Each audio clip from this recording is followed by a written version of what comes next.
ሰላም እንደምን አላችሁ ውድ ተመልካቾቼ? እኔ እግዚአብሔር ይመስገን በጣም ደህና ነኝ። ዛሬ ይዤላችሁ የቀረብኩት ያለቅቤ የሚሰራ ጨጨብሳ ነው። እንደምትወዱት ተስፋ አደርጋለሁ። አብራችሁኝ ቆዩ። ለመስራት የሚያስፈልገን 2 ኩባያ የፍርኖ ዱቄት፣ ግማሽ ሻይ ማንኪያ ጨውና ውሃ ነው የሚያስፈልገን። ፍርኖ ዱቄቱ ላይ ጨውን ጨምርና በውሃ በጠብጠዋለሁ።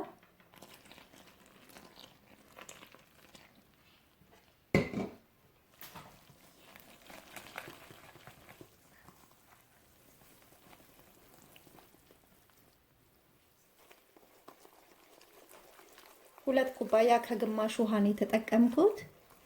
ከብርዱ ወጣ ያለ ቢሆን ይመረጣል፣ በጣም ቀዝቃዛ ባይሆን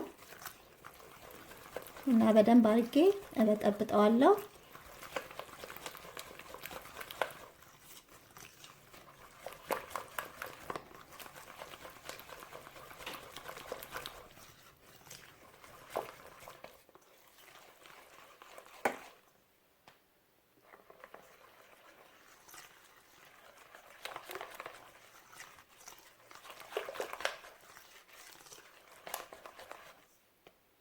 የምጋግረው ትንሽ ዘይት አርጌ እንዲያስሸዋለሁ። በምጣድም መጋገር ትችላላችሁ ከፈለጋችሁ። ከዛም ሊጡን አደርገዋለሁ።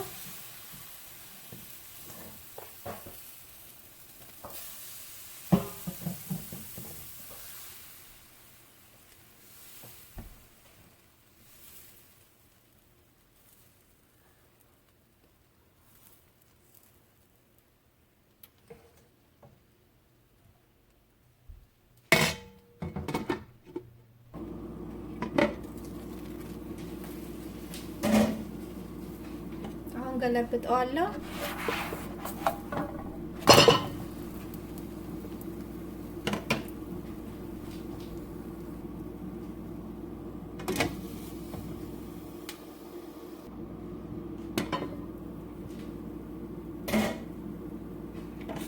እሺ አሁን ይበቃዋል፣ እናወጣዋለን። እንደዚህ ቆንጆ ሆኖ በስሏል እና ሁሉንም እንዲያርጌ እጨርሳለሁ።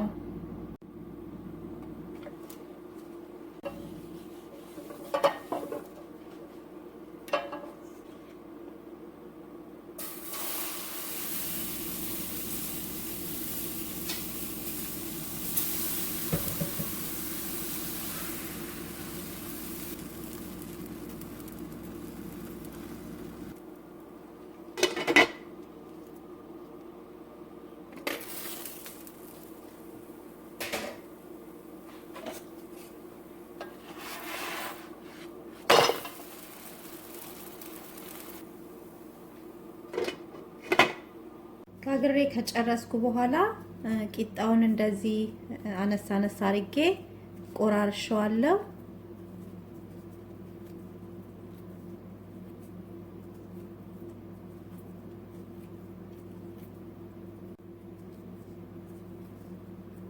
እንዲያርገን ከቆራረስን በኋላ እዚህ ጋር ያዘጋጀሁት የወይራ ዘይት አለ። ይሄ ነው እና አንድ የሾርባ ማንኪያ በርበሬ ጨምርበትና በደንብ አደባልቀዋለሁ። ያው መጠኑን እናንተ በምትፈረፍሩት የቂጣ መጠን መጨመርም ሆነ መቀነስ ትችላላችሁ።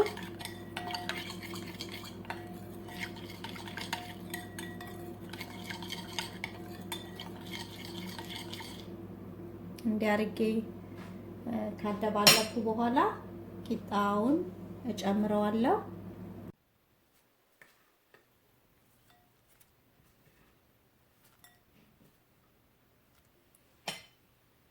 እና በማንኪያ ማደባለቅ ይቻላል።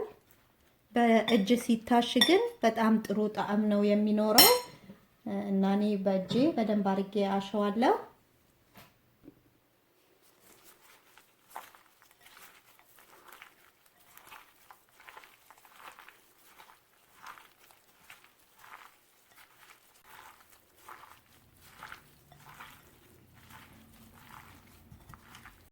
እሺ እንዲህ በደንብ ካደባለኩት በኋላ በመጥበሻ ለአንድ 2 ደቂቃ እሳት አስመተዋለሁ።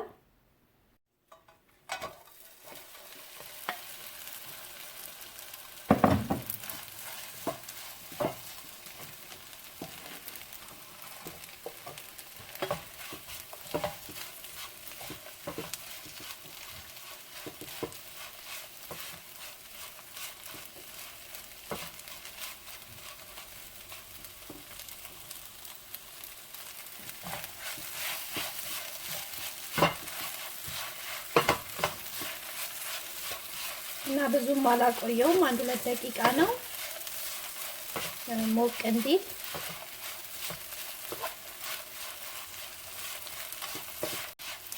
እና ይሄው እንደዚህ ሞቅ ብሎልናል። አሁን አወጣዋለሁ። ይሄንን ይመስላል እንግዲህ ተመልካቾቼ። በጣም የሚጣፍጥ ያለ ቅቤ የሚሰራ ጨጨብሳ ነው። እንደምትወዱት ተስፋ አደርጋለሁ። እና ይሄን ቪዲዮ ከወደዳችሁት ላይክ ሼር አድርጉ። ሰብስክራይብ ያላደረጋችሁም ሰብስክራይብ አድርጉ። የደውል ምልክቷንም ተጫኗት። አዳዲስ ቪዲዮችን ስሰራ በቶሎ ወደ እናንተ ይደርሳችኋል። እና ለነባሮች ደግሞ ስለምትሰጡኝ አስተያየትና ድጋፍ ስለ ጊዜያችሁ እጅግ አድርጌ ነው የማመሰግነው።